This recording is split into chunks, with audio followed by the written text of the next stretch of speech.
কোদাল দিয়ে মাটি খুঁড়তে খুঁড়তে একবার আকাশের দিকে মুখ তুলে তাকালো ভজহরি। গোটা আকাশটা কালো হয়ে এসেছে, এক্ষুনি বৃষ্টি নামবে বলে মনে হচ্ছে। গায়ের সর্বশক্তি দিয়ে মাটি কোপাতে কোপাতে জমির শেষ প্রান্তে আলপথ থেকে মাটি কেটে ওই খালের দিকে জলটাকে বার করে দেওয়ার ব্যবস্থা করতে লাগলো সে। ঘামে গোটা শরীর দরদর করে ভিজছে। একই তো বর্ষাকাল, তার উপর এমন রাতের সময় কনকনে ঠান্ডা একটা হাওয়া তার গায়ে এসে লাগছে। দূরে কোথাও বৃষ্টি নেমেছে, এইদিকে সেই বৃষ্টির হাওয়া এসে লাগছে।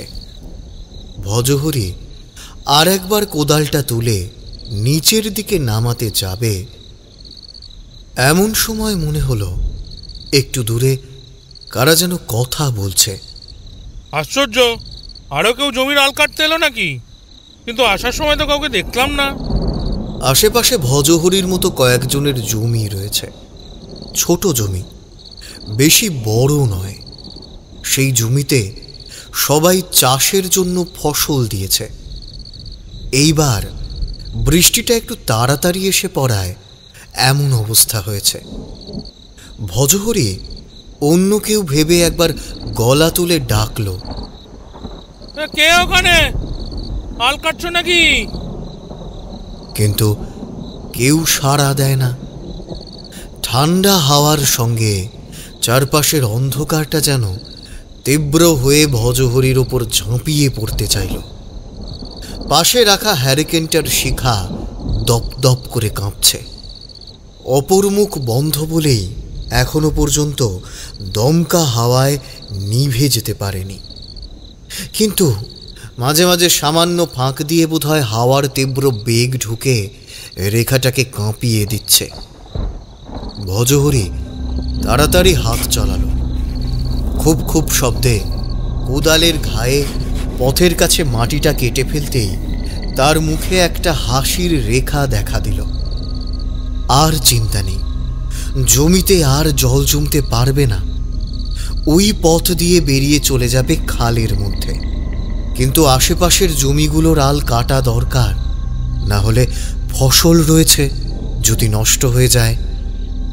ভজহরি কথাটা মনে মনে ভেবেছে। ঠিক এমন সময় আরও একবার সেই কথাগুলো শোনা যায়। তারা যেন আশেপাশেই কথা বলছে। ভজহরি সামনের দিকে এগোনোর জন্য লণ্ঠনটা মাটি থেকে তুলতে যাবে, হঠাৎ থমকে গেল। লণ্ঠনটাকে মাটির তলায় যেন শক্ত করে কেউ আটকে রেখেছে। আর একবার হ্যাঁচকা টান দিতে গেল ভজহরি, কিন্তু না, তুলতে পারল না। ভালো করে নিচের দিকে তাকাতেই লণ্ঠনের আলোতে যেটা দেখতে পেল, তাতে ভজহরির গোটা শরীর পাথরের মতো হয়ে যাওয়ার কথা।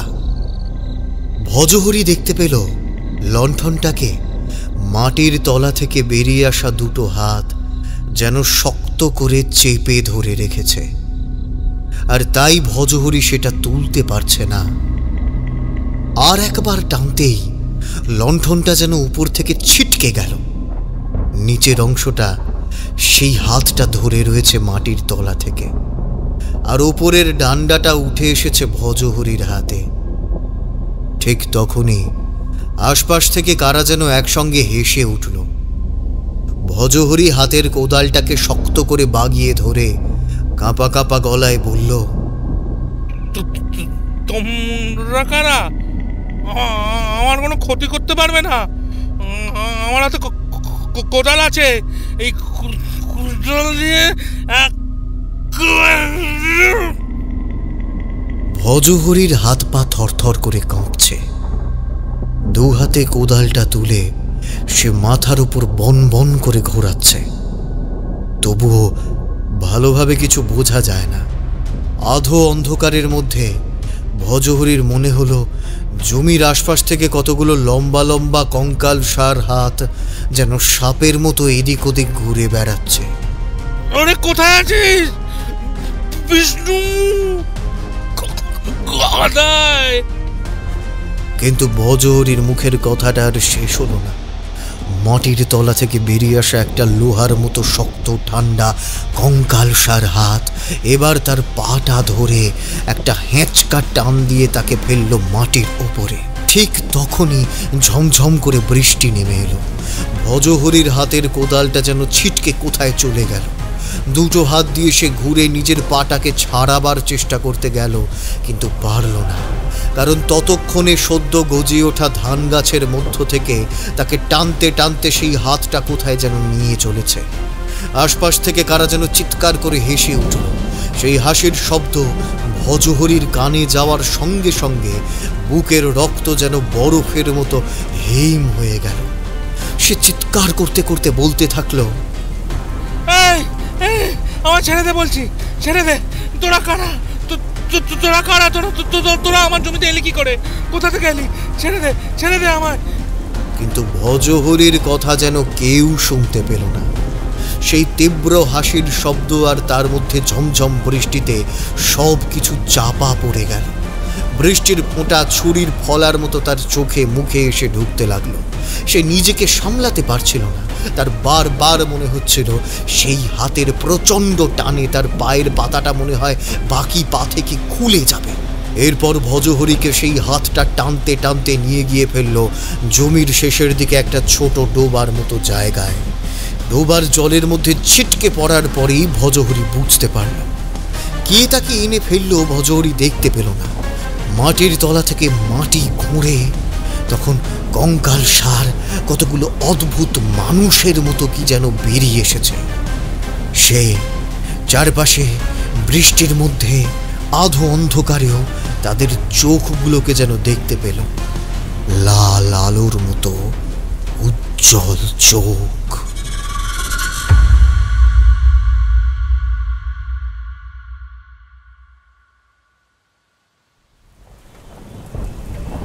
তোমরা মনে করো শুধুমাত্র মৃত মানুষের আত্মাই ফিরে আসতে পারে, নয়তো মানুষের আত্মা ফিরে এসে তার অতিরিক্ত কাজ সম্পন্ন করতে পারে। কিন্তু মাঝে মাঝে এমন কিছুও দেখা গেছে যে মৃত মানুষের শরীর পর্যন্ত ফিরে এসেছে, বুঝলে? এক্ষেত্রে সেই শরীরটাকে তো অবশিষ্ট থাকতে হবে। মানে শরীর যদি পুড়িয়ে দেওয়া হয় তাহলে তো আর শরীরের খোঁজ পাবো না। তখন যেটা ফিরে আসবে সেটা তো তার আত্মাই। হ্যাঁ, সেটা অবশ্য ঠিক কথাই বলেছ, কিন্তু মাঝে মাঝে শরীর আগুনে পুড়িয়ে ফেলা যায় না। বিশেষ বিশেষ কিছু ক্ষেত্রে মৃতদেহ মাটির তলায় পুঁতে ফেলতে হয়। সেই সময় তো শরীর পুরোপুরি অবিকৃত অবস্থায় না থাকলেও থেকে যায়। এই সমস্ত শরীর হলো আত্মা প্রবেশের জন্য একেবারে সুগম। অনেক তান্ত্রিক বা কাপালিক গোছের মানুষেরা এমন মৃতদেহ যার শরীরে খুব বেশি পচন ধরেনি, তাহলে সেই সমস্ত মৃতদেহ নিয়ে নানা রকমের সাধনা পর্যন্ত করতে পারে। তবে একটা কথা, যে মানুষের আত্মা শরীর ছেড়ে গেছে সে বাদে অন্যরা এই কাজ করতে পারবে। আসলে সচরাচর ছেড়ে আসা শরীরে সেই আত্মা প্রবেশ করতে পারে না। কেন পারে না ঠাকুরমশাই? যে শরীরে তারা এত সময় ছিল সেই শরীরে প্রবেশ করতে তাদের সমস্যা কোথায়? দেহতত্ত্ব সম্পর্কে সামান্য জ্ঞান তোমাদের থাকলে তোমরা এই কথা বলতে পারতে না। যাকে তাও ছোট করে বলি, দেখো, শরীর হলো আসলে একটা খোলস মাত্র, আর তাই সেই শরীরের মৃত্যুর পর সেই শরীর থেকে আত্মা বাইরে বেরিয়ে আসে। আত্মার কিন্তু মৃত্যু হয় না। আত্মা পুনর্জন্মের জন্য অপেক্ষা করে। তোমাদের ওই যে স্বর্গ নরক যে সমস্ত গাল গল্প শোনানো হয়, সেই ব্যাপারটা চলে আসে এইখানে। আসলে স্বর্গ নরক এই দুই বলে কোনো কিছুই হয় না। নরককে বোঝানো হয় সবচেয়ে খারাপ জায়গা, এবং স্বর্গকে সবচেয়ে ভালো জায়গা বোঝালেও আমাদের এই পৃথিবীর মতোই কিছু একটা। আর স্বর্গ নরক রয়েছে এইখানে। আসলে পুনর্জন্মের সময় যদি সেই আত্মা এসে আবার দুঃখ ভোগ করে তাহলে তা নরক, এবং যদি সুখ ভোগ করে তাহলে তা হলো স্বর্গ। এইসব তোমাদের যদিও ভালো লাগবে না জানি, তবুও বলার কারণ তোমার প্রশ্নের উত্তর দেওয়ার জন্য এটা দরকার। মৃত্যুর পর আত্মা যখন কোনো একটা দেহ থেকে বেরিয়ে আসে, তখন সেই দেহে প্রবেশের রাস্তা তার বন্ধ হয়ে যায়। দেহর পঞ্চতত্ত্বের কথা নিশ্চয়ই শুনেছ। প্রকৃতির সঙ্গে আত্মা এবং মানব দেহের এক সুদৃঢ় যোগাযোগ থাকে। সেই যোগাযোগ যখন মৃত্যুর সময় বিচ্ছিন্ন হয়, তখন সেই শরীরে সেই আত্মার প্রবেশের যে একমাত্র পথ থাকে সেটা বন্ধ হয়ে যায়। কিন্তু অন্য কোনো অতিরিক্ত আত্মা চাইলে সেই শরীরের দখল নিতে পারে। হ্যাঁ, কিন্তু তার জন্য তার ক্ষমতা হতে হবে অনেক বেশি। বুঝতে পেরেছি, মানে ওই যার ক্ষমতা যত বেশি সে তত বেশি শক্তিশালী। একদম ঠিক বলেছ। তবে এইখানে ক্ষমতা বলতে কিন্তু গায়ের জোর কিংবা অন্য কিছু নয়, তার ভেতরেও নানা ব্যাপার রয়েছে। আসলে তোমরা যত সহজে আত্মাদের অস্তিত্ব কিংবা অলৌকিকতাকে উড়িয়ে দাও, অলৌকিকতা কিন্তু তার চেয়ে অনেক বড়। তোমরা কখনো কল্পনাও করতে পারবে না এই গোটা পৃথিবীতে এত কিছু অলৌকিক ব্যাপার এখনো রয়েছে, যার ব্যাখ্যা তোমাদের ওই দুপাতার বিজ্ঞান কখনো দিতে পারবে না। আমি জানি তারানাথ বিজ্ঞানকে পছন্দ করেন না। আসলে অনেকেই থাকে এমন যারা বিজ্ঞানও পছন্দ করেন না, কিন্তু অন্যান্যদের মতো তারানাথ সেটাকে একেবারে অস্বীকার করে উড়িয়েও দেয় না। কিশোরীর মতো সেও যুক্তিপ্রবণ। আগেকার সময় আকাশে বিদ্যুৎ চমকালে কিংবা বাজ পড়লে মানুষ ভয় পেত, মনে করতো ওর পেছনে বোধ হয় কোনো অলৌকিক কার্যকলাপ রয়েছে।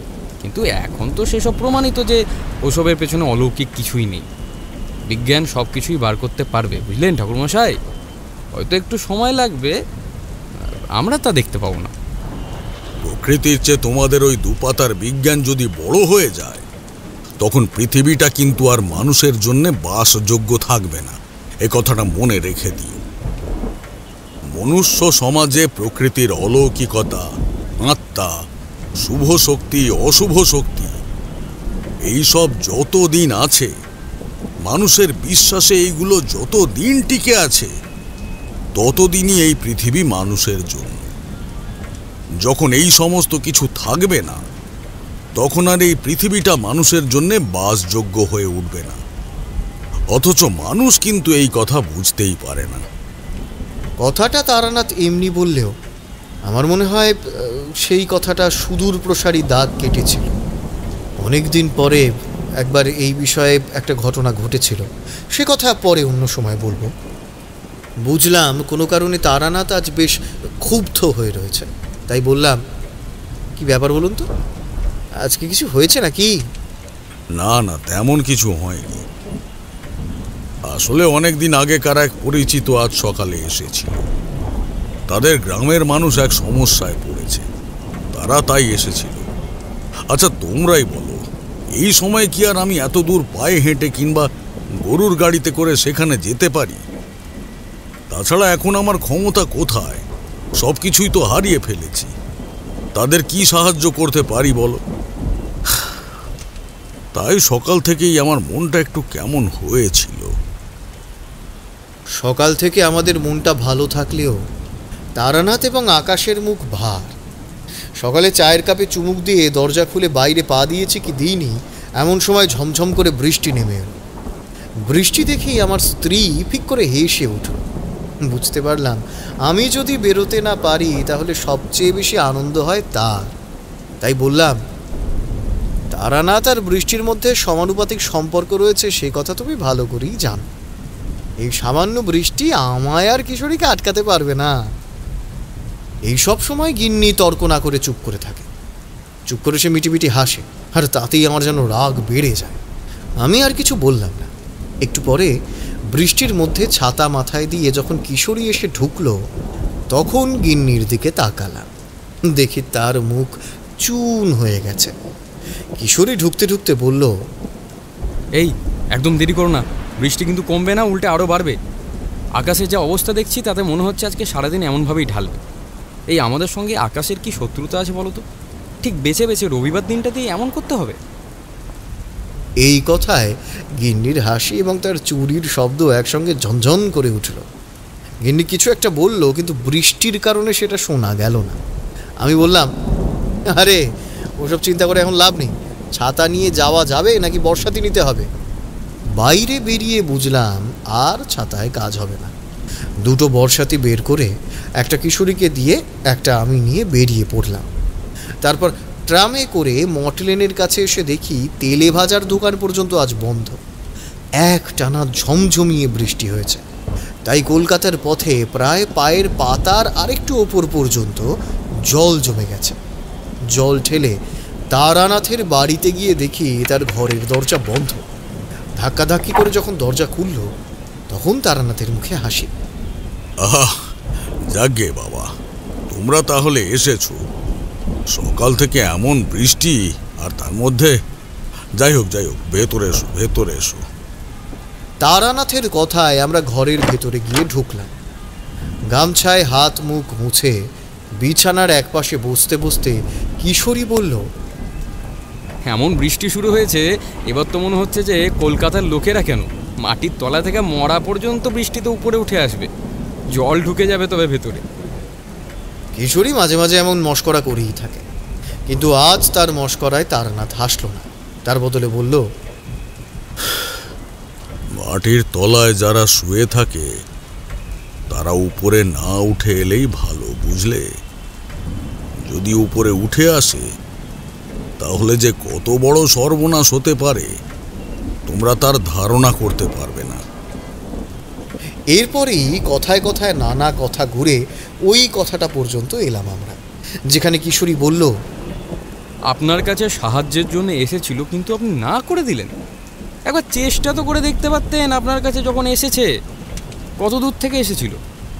হাঁটা পথে সেই গ্রাম একদিনের উপর, গরুর গাড়িতে এক বেলার পথে এসেছিল। কাল রাতেই এসেছে। এইখানে কোনো এক পড়শিদের কাছে ছিল। আজ সকালে আমার কাছে এসে কথা বলে, তারপর সে তার আত্মীয়ের বাড়িতে ফিরে গেছে। আবার কাল সকালে আসবে বলেছে। হয়তো সত্যিই কোনো বড় বিপদে পড়েছে। আপনার তার সঙ্গে একবার অন্তত গিয়ে দেখা করা উচিত ছিল। তোমরা বুঝতে পারছো না হে, সেখানে যে বিপদের সম্মুখীন আমরা হয়েছিলাম, সেই বিপদ যদি আবার হয় তাহলে এত সহজে মুক্তি পাওয়া যাবে না। কথাটা বলতে বলতে তারানাথ বন্ধ জানালার দিকে তাকিয়ে রইল। জানালার পাল্লার উপর হালকা হাওয়া দিয়ে কি করে কাঁপছে, আর তার মধ্যে জোলো হাওয়ার সঙ্গে খানিক বৃষ্টির ফোঁটাও ঘরের মধ্যে এসে ঢুকছে। কিশোরী বলল, কি ব্যাপার বলুন তো ঠাকুরমশাই, কি ঘটেছিল সেখানে আপনার সাথে? মানে ওই গ্রামে আপনি এর আগেও একবার গিয়েছিলেন, কি হয়েছিল সেখানে? তারানাথ হাসির ইশারায় পাসিং শোয়ের প্যাকেট চাইল। কিশোরীর কাছে আগে থেকেই ছিল, সেটা সে এগিয়ে দিতেই সেখান থেকে একটা সিগারেট বার করে অগ্নিসংযোগ করে তারানাথ কয়েকবার ধোঁয়া ছেড়ে বলতে শুরু করল,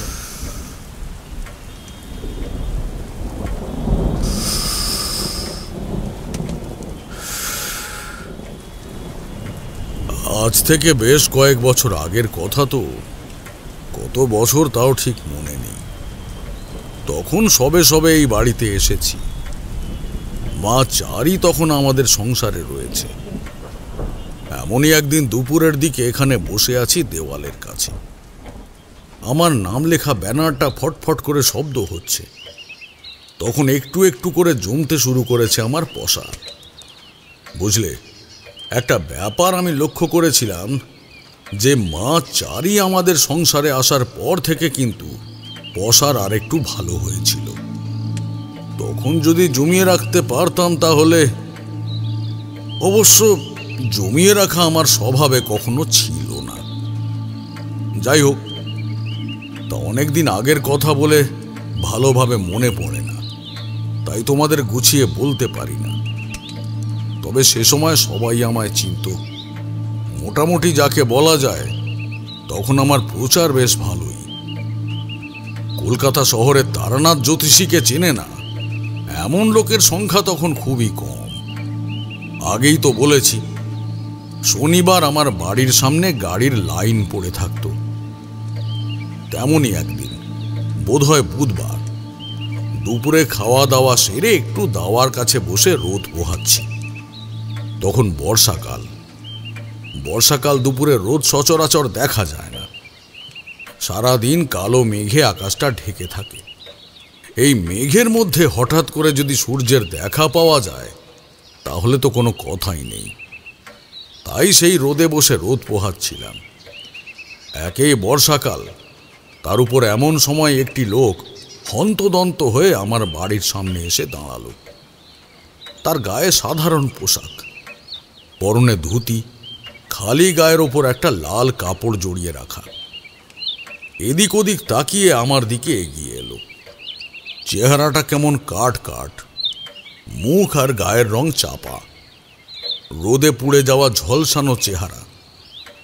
লোকটা হাত জোড় করে বলল, বলছি এখানে তারানাথের বাড়িটা কোথায় বলতে পারবেন? আমি তাকে আশ্বস্ত করলাম যে আমি তারানাথ। আমার কথা শুনে সে যেন মনে ভরসা পেল। একরকম মাটির উপরে বসে আমায় প্রণাম করে উঠে বলল, কখন থেকে আপনাকে খুঁজে যাচ্ছি ঠাকুর মশাই, কিছুতেই খুঁজে পাচ্ছি না। অথচ আমার স্পষ্ট মনে হচ্ছে এই পথ দিয়ে আমি বেশ কয়েকবার গেলাম, কিন্তু তখন কেন যেন আপনার বাড়িটা আমি দেখতেই পেলাম না। লোকটার কথা শুনে আমি একটু অবাক হলাম। এই দিনের বেলা রোদের আলোতেও বাড়ির চারপাশে যেন একটা কালো ছায়াকে অনুভব করতে পারলাম আমি। তাহলে কি তার সঙ্গে সঙ্গে সেই কালো ছায়াটা এত পর্যন্ত এসেছে? তোমাদের বলে বোঝাতে পারবো না।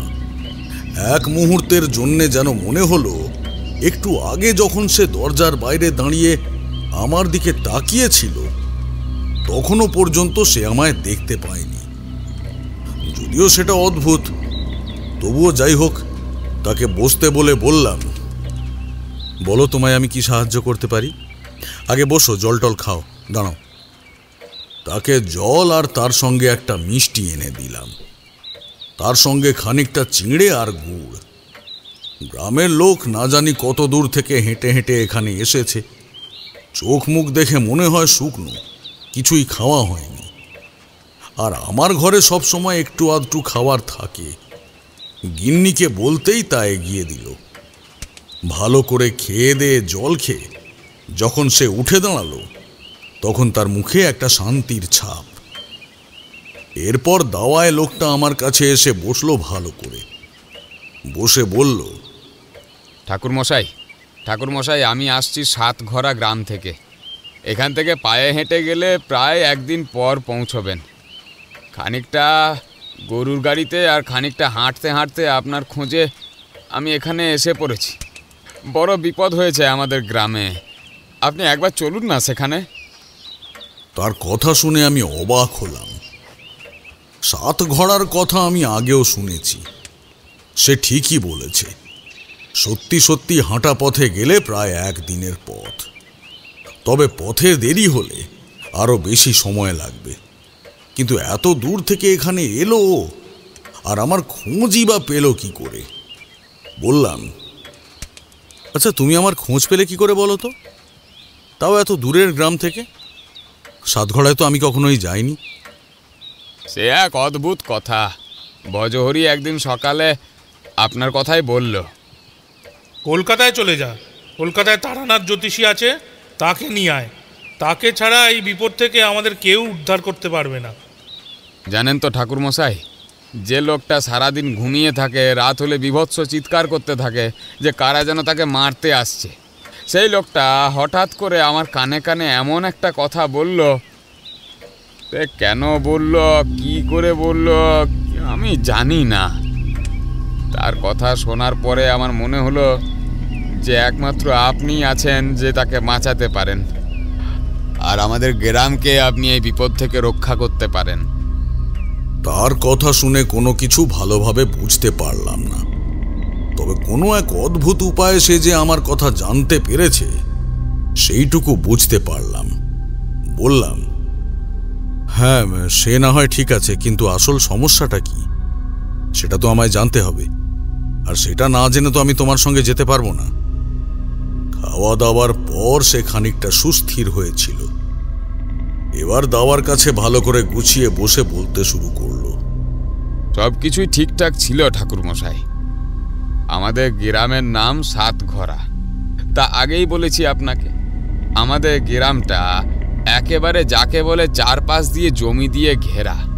সামনে ধানের জমি, পিছনে ধানের জমি, ডান দিকে বাঁ দিকে সব দিকে জমি, আর তার মাঝখানে একটা সোজা রাস্তা চলে গেছে দূরে নদীর কাছ পর্যন্ত, তবে বেশি দূরে নয়। পার হতে গেলে ওই খানিকটুকুই সময় লাগে। সেই নদীটা আমাদের গ্রামের পূর্ব দিক দিয়ে সোজা চলে গেছে। গ্রামের মেয়ে বউরা সকালে সেই নদীতে জল আনতে যায়। গ্রামের লোকেরা চাষবাস করে, আর বাড়িতে গরু, ছাগল, মুরগি এই সমস্ত চাষবাস করে তারা দিন কাটায়। এভাবেই আমাদের বেশ ভালোই চলছিল দিন।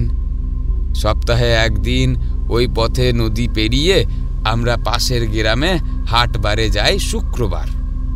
প্রত্যেক শুক্রবার হাট বসে সেখানে। আমাদের জমিটা পশ্চিম প্রান্তে।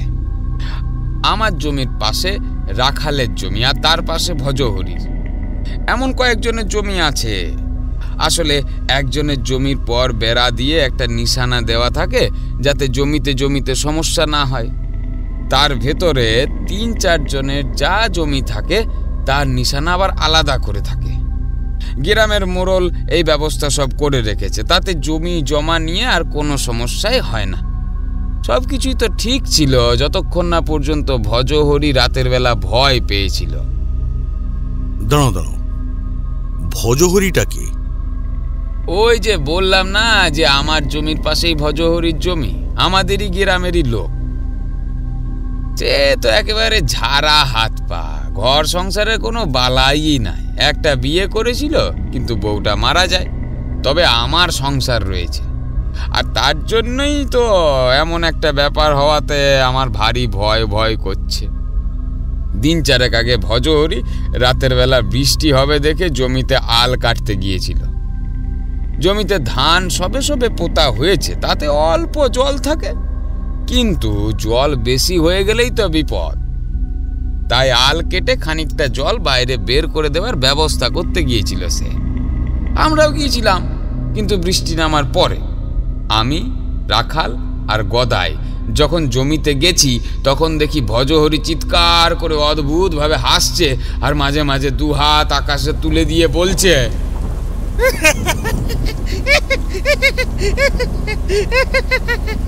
কতদিন পর, কতদিন পর। এই ভজহরির চিৎকারটা শুনে সেই বৃষ্টির মধ্যে অন্ধকারে আমরা এগিয়ে গেলাম। দেখি নিজের জমির উপরে সে কুপিয়ে বেড়াচ্ছে, একবার এই দিকে একবার ওই দিকে। সে এমন ভাবে ছোটাছুটি করছে না যে ধানের চারা পায়ের তলায় পড়ে সে তো একেবারে একাকার অবস্থা। গোটা জমির ধান নষ্ট হয়ে গেছে, এরপরেও সে লাফিয়ে বেড়াচ্ছে। তারপর সে আমাদের জমির দিকে যাচ্ছে। তখন তো আমরা কি আর চুপ করে দাঁড়িয়ে থাকতে পারি? তা তো আর পারি না।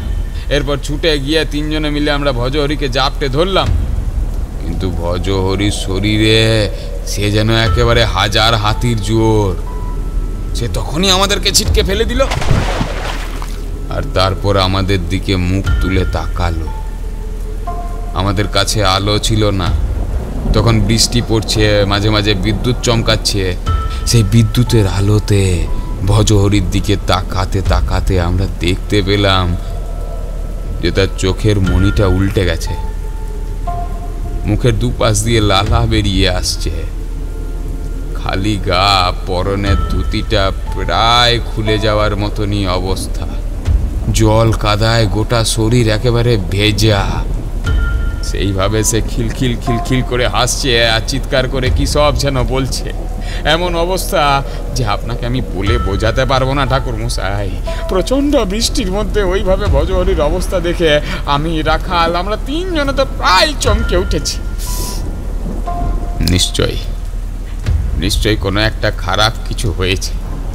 আমি বললাম, ভজহরি, ভজহরি এমন করছিস কেন? আরে জমির ধান তো সব নষ্ট হয়ে যাচ্ছে রে।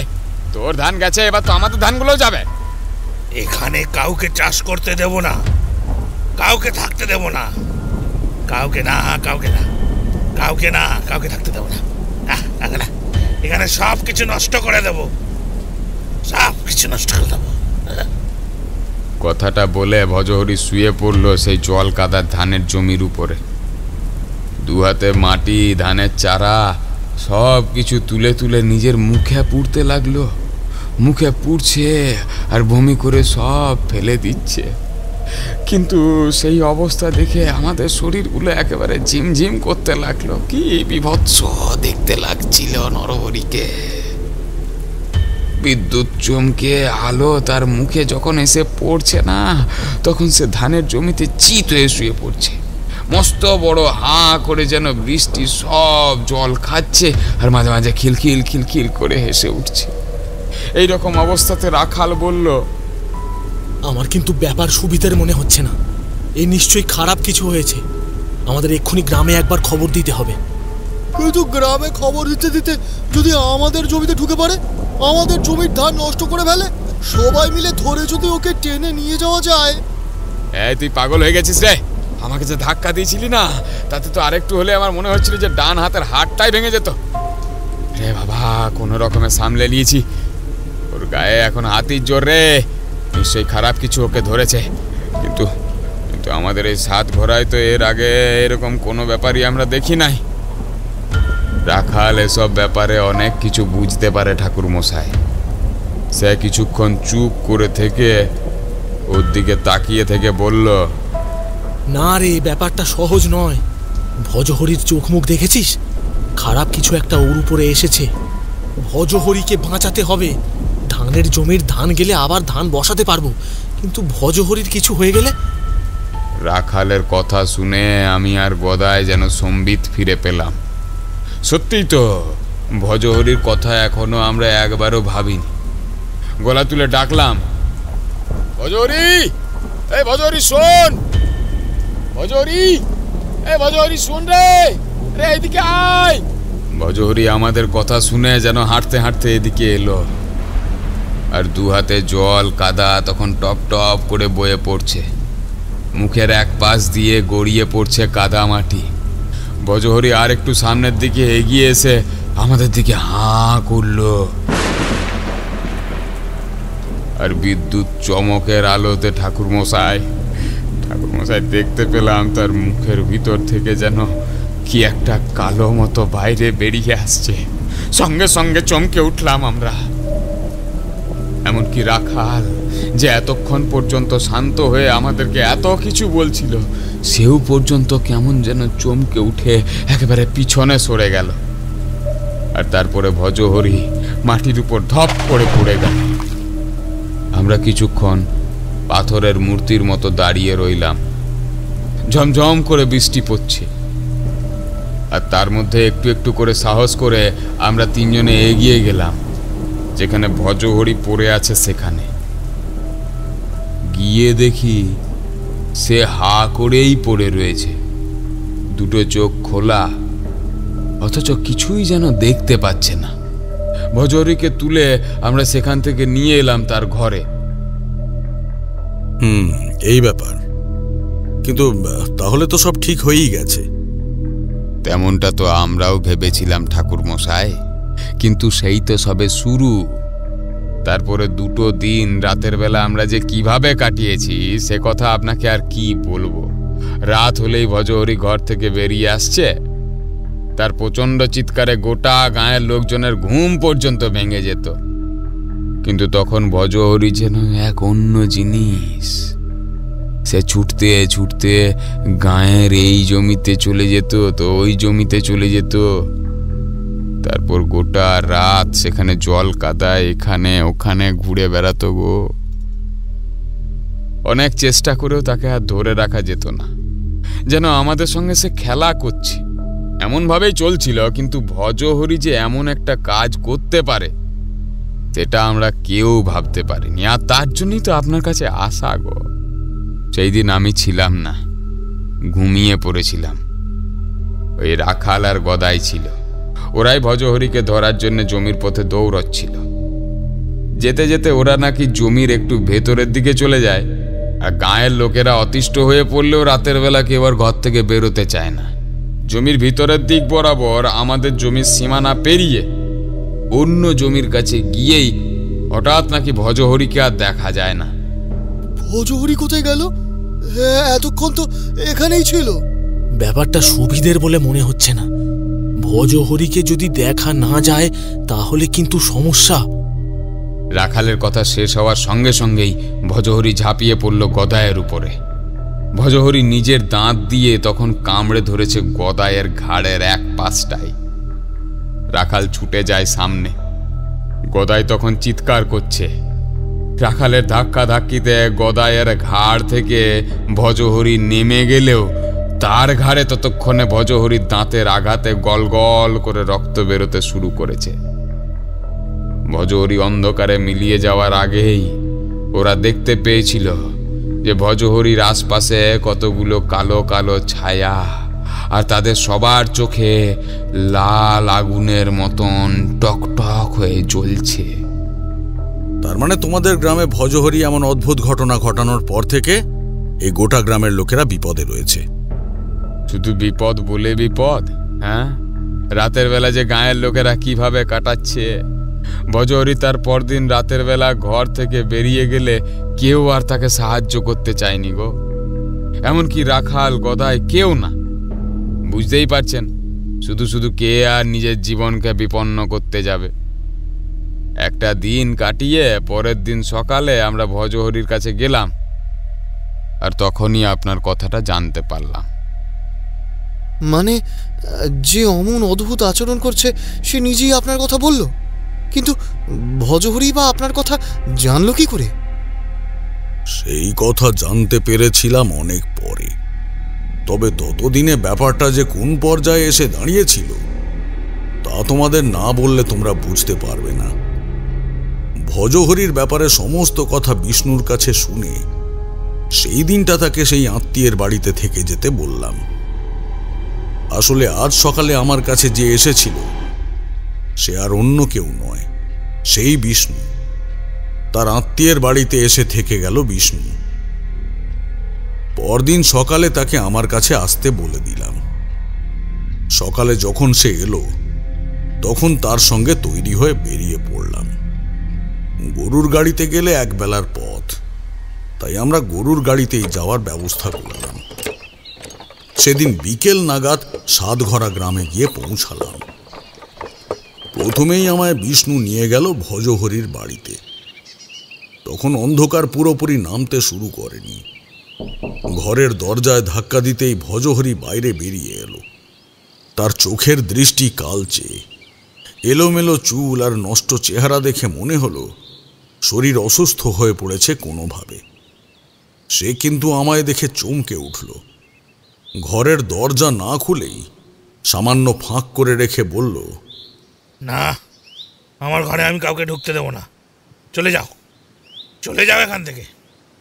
ভজহরির এমন কথা শুনে আমি আর বিষ্ণু দুজনেই অবাক হলাম। দরজাটা বন্ধ হয়ে গেল। আমি বললাম, ভজহরি, আমি তোমার সাহায্য করার জন্য এসেছি। তুমি যদি দরজা না খোলো তাহলে তোমায় সাহায্য করব কি করে? ভজহরি কোনো উত্তর করল না। বিষ্ণু আমার দিকে অবাক হয়ে তাকিয়ে রয়েছে। সে বলল, বুঝতে পারছি না ঠাকুর মশাই, ভজহরি কেন এমনটা করছে। হঠাৎ করে যে কি হলো, আপনি কিছু মনে করবেন না।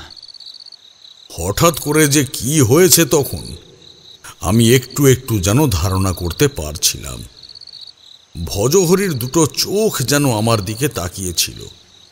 সেই চোখের দৃষ্টির মধ্যে অস্বাভাবিক একটা ব্যাপার আমি লক্ষ্য করেছিলাম।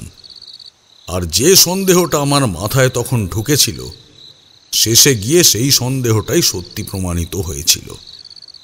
তারানাথ একটু চুপ করতেই আমি এবার বলে উঠলাম, কি সন্দেহ? আর ভজহরি আপনার সঙ্গে ওরকম ব্যবহার করতে গেল কেন? সে তো নিজেই আপনাকে ডেকে পাঠিয়েছিল। এই প্রশ্নের উত্তর তোমাদের পরে দেব, না হলে আসল ব্যাপারটা শোনার কৌতূহল তোমাদের কমে যাবে। ভজহরির বাড়ি থেকে বিষ্ণুর সঙ্গে তার বাড়িতে গিয়ে পৌঁছালাম। গোটা গ্রামের লোকেরা ভয়ে ভয়ে রয়েছে। পথে দু একজন যাদের সঙ্গে দেখা হলো, আমি গ্রামের বিপদ কাটাতে এসেছি শুনে তারা বেশ খুশি হলো। নিজের মতো দু একটা কথাও বলল। বিষ্ণুর সঙ্গে তার বাড়িতে গিয়ে ঢুকলাম। একটু পরে রাখাল আর গদাই দুজনে এলো। গদাইয়ের ঘাড়ের কাছে একটা গভীর ক্ষত, তাতে কাপড় জড়িয়ে রাখা রয়েছে। গদাই বলল, ঠাকুর মশাই, বিপদ যেমন ভেবেছিলাম তার চেয়ে অনেক বড়। আমাদের গ্রামে নিশ্চয়ই বড় কিছু একটা হয়েছে। কাল রাতে যে দৃশ্য আমরা দেখেছি তা কখনোই ভুলতে পারবো না ঠাকুর মশাই। বিষ্ণু গ্রামে ছিল না, তাই সেও কথাটা জানতো না। রাখাল আর গদাইয়ের চোখে মুখে ভয়। ঘরের দরজা জানলা সবকিছু বন্ধ করে দিয়ে আমরা বসলাম। পাশের ঘরে বিষ্ণুর বউ আর তার ছেলে আছে। রাখাল বলল, কাল রাতে আমি আর গদাই আবার জমিতে গিয়েছিলাম ভজহরি কোথায় যায় কি করে তা দেখার জন্য। আর যা দেখলাম তাতে আর রাতের বেলা বাইরে যাওয়ার সাহস করতে পারবো না ঠাকুর মশাই। এরপরেই ওরা দুজনে মিলে বলল কাল রাতে তাদের দেখা সেই অদ্ভুত অভিজ্ঞতার কথা। তার মানে আপনি বলতে চাইছেন যেদিন বিষ্ণু আপনার কাছে গিয়েছিল সেই রাতেই এই সাতঘরা গ্রামে গদাই আর রাখাল কিছু একটা দেখেছিল, সেটাও কি সেই ভজহরিকে নিয়েই? সাতঘরা গ্রামের সমস্ত ব্যাপারই ঘটেছিল ভজহরিকে ঘিরে। আসলে ভজহরি এমন কিছু একটা করেছিল যেটার জন্য গ্রামে একটা অঘটন ঘটে যায়, আর সেটাই ছিল গ্রামের আসল সমস্যা। তখনও পর্যন্ত ব্যাপারটা আমি বুঝতে পারিনি। বিষ্ণুর ঘরে গদাই আর রাখাল আমায় বলল, কাল রাতে অনেক সাহস করে আমি আর রাখাল মিলে ঘর থেকে বাইরে বেরিয়েছিলাম ভজহরির চিৎকার শোনার পর। ভজহরি চিৎকার করতে করতে হাসতে হাসতে আমাদের বাড়ির সামনে দিয়ে যখন চলে গেল, আমি আর রাখাল বাড়ি থেকে বেরিয়ে তার পেছন পেছন যাই। ভজহরি গ্রামের পথ ছেড়ে জমির আলপথ ধরল। দু হাত অদ্ভুতভাবে আকাশের দিকে ঘোরাচ্ছে, আর মাঝে মাঝে চিৎকার করে হেসে হেসে উঠছে, মাঝে মাঝে কাঁদছে, কখনো কখনো যেন বাতাসে কিসের গন্ধ শেখার চেষ্টা করছে। এমন ভজহরিকে আমরা এর আগে কখনোই দেখতে পাইনি। তাকে দেখে কেমন অবাক লাগলো। তবু আমি আর রাখাল পিছু পিছু আলপথের কাছে এসে দেখলাম ভজহরি এখন আর হাঁটছে না, ঠিক হামাগুড়ি দেওয়ার মতন মাটিতে কিসের যেন গন্ধ শুকতে শুকতে এগিয়ে যাচ্ছে।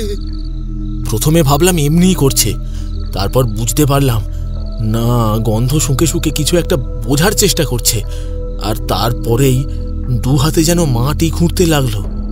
আমরা অন্ধকারের মধ্যে জমির এক পাশে অন্ধকারে শরীর মিশিয়ে দেখে চলেছি ভজহরিকে। সে দু হাতে মাটি খুঁড়তে খুঁড়তে বেশ খানিকটা গর্ত করে ফেলল, আর তারপর সেইখান থেকে টেনে বার করলো একটা নরকঙ্কাল। নরকঙ্কাল? হ্যাঁ, কঙ্কাল। মাত্র দুটো হাত দিয়ে যে মানুষ অত বড় গর্ত করতে পারে সে কথা আমাদের জানা ছিল না। ভজহরি সেই নরকঙ্কালটাকে তুলে তার গোটা শরীরে কি যেন করলো, তারপর সেই কঙ্কালটাকে ছুঁড়ে দিল জমির ভেতরের দিকে। এই দৃশ্য দেখেই তো আমাদের দুজনের ভয়ে হাত পা ঠান্ডা হয়ে গেছে। ভজহরি তখন গন্ধ শুকতে শুকতে আবার সামনের দিকে চলে গেছে। আমরা কোনো রকমে এগিয়ে গিয়ে দেখি যে গর্তটা সে করেছে সেটা অনেক বড়।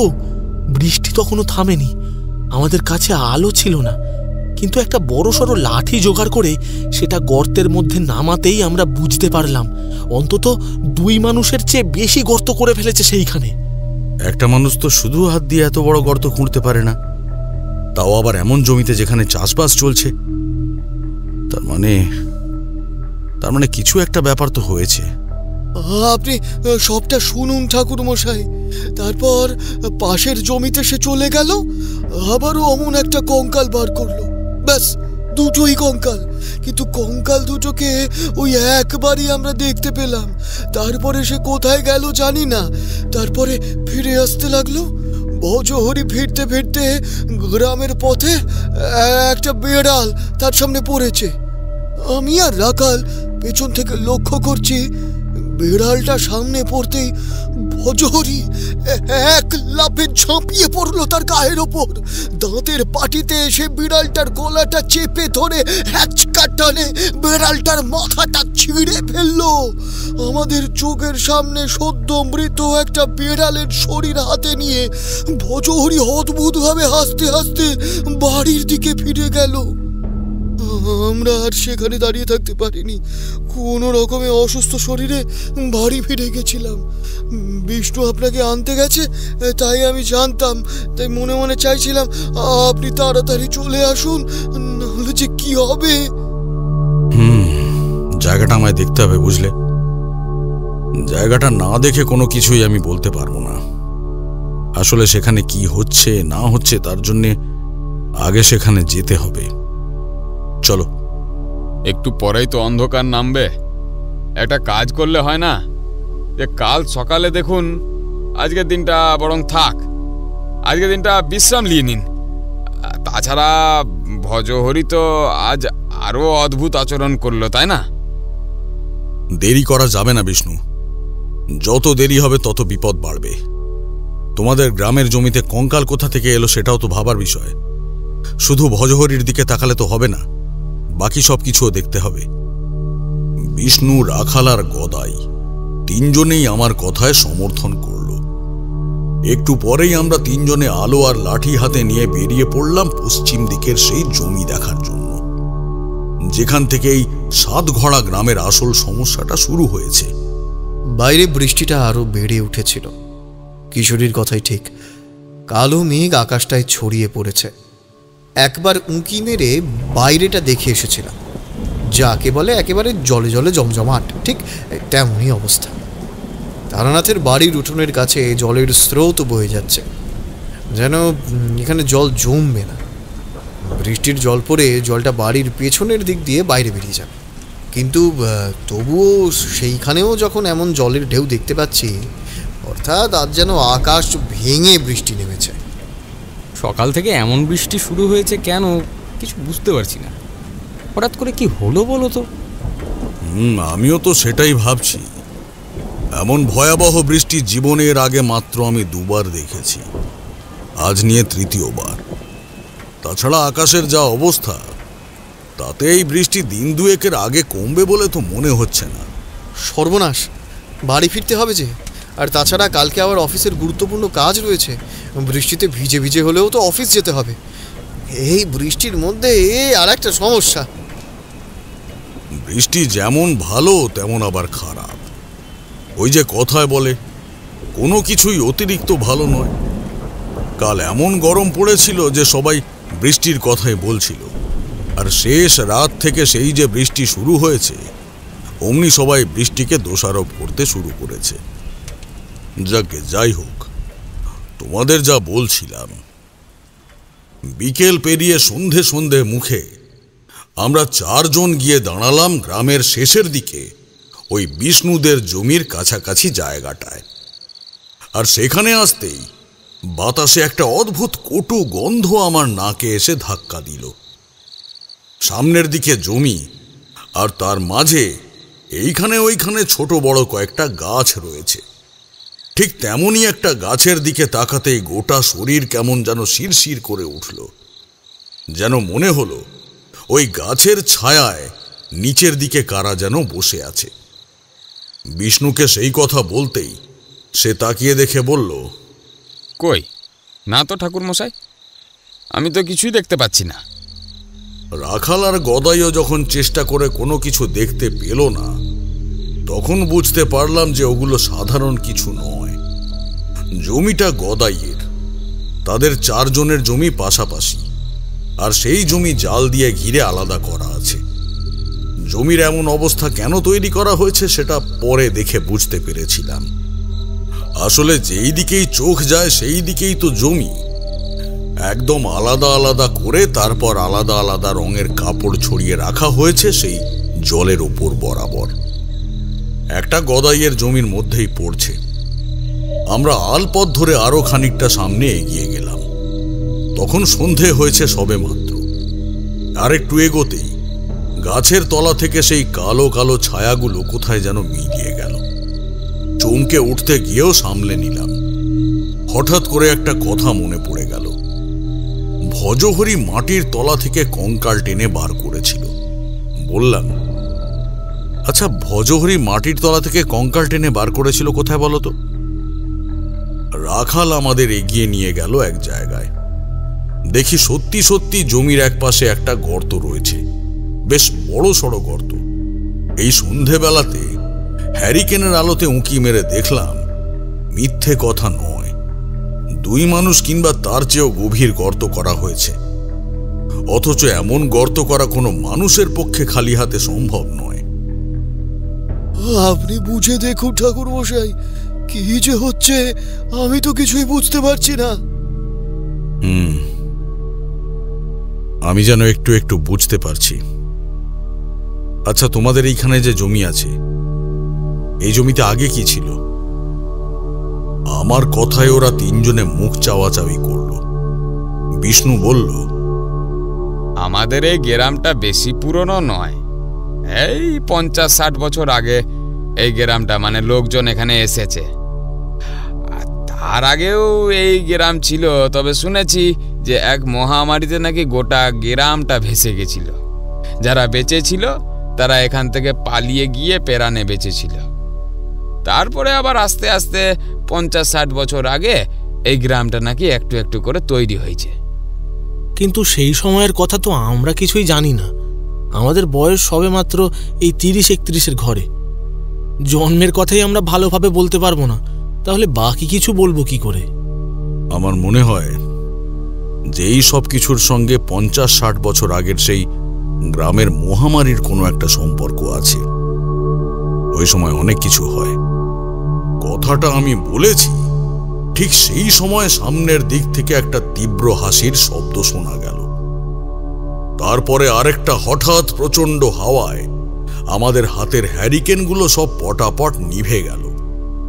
আকাশের চাঁদের আলো ছিল, কিন্তু কালো মেঘ একটু একটু করে সেটাকে গ্রাস করতে শুরু করলো। আমি চমকে উঠলাম। রাখাল, গদাই আর বিষ্ণু তাদেরকে কাছাকাছি রাখলাম। সবাই বাইরের দিকে তাকালো, অর্থাৎ 4 জনে গা ঘেঁষাঘেঁষি করে বাইরের দিকে তাকিয়ে দেখছি। ওদের 2 জনের হাতে লাঠি রয়েছে, একজনের হাতে 2টো লণ্ঠন ধরা। এখন তীব্র সেই হাসির শব্দ আমাদের চারপাশের বাতাসে যেন গোল করে পাক খেতে লাগলো। অনেকক্ষণ ধরে তেমন ভাবে চলল। তারপর হঠাৎ যেন হাসির শব্দগুলো দূরে কোথাও মিলিয়ে গেল। আমরা সেখান থেকে ফিরে এলাম বিষ্ণুর বাড়িতে। একভাবে 2টো দিন কেটে গেল। আমি এসেছিলাম বুধবার, বৃহস্পতিবার, শুক্রবার 2টো দিন কেটে গেল। শনিবার দিন সকালে বিষ্ণু এসে খবর দিল এক অতি বৃদ্ধ লোকের সঙ্গে সে কথা বলেছে। কয়েকটা কথা সে জানতে পেরেছে তার কাছ থেকে। সে বড়ই অসুস্থ, তার সঙ্গে দেখা সাক্ষাৎ করা যাবে না। কাল সকালেই তাকে পাশের গ্রামে, মানে ওই নদী পেরিয়ে নিয়ে যাওয়া হয়েছে এক কবিরাজের কাছে চিকিৎসার জন্য। তার কাছেই একটা কথা বিষ্ণু জেনেছে, ওই লোকটির বয়স 95-এর কাছাকাছি। এই গ্রামে সে আগেও ছিল, মানে গ্রামে যখন মহামারী হয় তার আগেই ছিল এই গ্রামে। তার জন্য মহামারীর সময় এখান থেকে সে পালিয়ে গিয়েছিল, আবার বছর 10 পরে ফিরে আসে। সে বলেছিল মহামারীর সময় এই গ্রামের লোকেরা কুকুরের মতো মরেছে। তখন তাদের মৃতদেহ যে যেখানে পেরেছে সেখানে মাটির তলায় পুঁতে দিয়েছে। অত মৃতদেহ কে পোড়াবে? অত সময় কোথায় কারোর? সবাই নিজের প্রাণ বাঁচাতে ব্যস্ত, আর তাতেই এই গ্রামের চারিদিকে এখানে ওখানে মাটির তলায় ছড়িয়ে ছিটিয়ে রয়েছে মৃতদেহ। আমি তাহলে ঠিকই আন্দাজ করেছিলাম। আর সেই মৃতদেহগুলোকেই এক একটা করে মাটির উপরে তুলে আনার কাজটা শুরু করেছে ভজহরি। কিন্তু ভজহরির এমন কি হলো যে তার জন্যে সে এমন কাজ করছে? ভজহরির সাথে কাল রাতের পর আর কারোরই দেখা হয় নাই। ওই যে আপনি গেলেন, তারপর থেকে আর কেউ তারে দেখেনি। ভজহরিকে না ঘাটানোই ভালো। কিন্তু ব্যাপার হলো এই গ্রামে কোথায় কোথায় মাটির তলায় মৃতদেহ ছড়িয়ে আছে তা তো আমরা বলতে পারবো না। রাত হলেই ওরা আবার বেরিয়ে আসার চেষ্টা করবে। তার মানে যাদের হাসির শব্দ আমরা শুনতে পেয়েছিলাম তারা মাটির তলায় থাকা কোনো কিছু।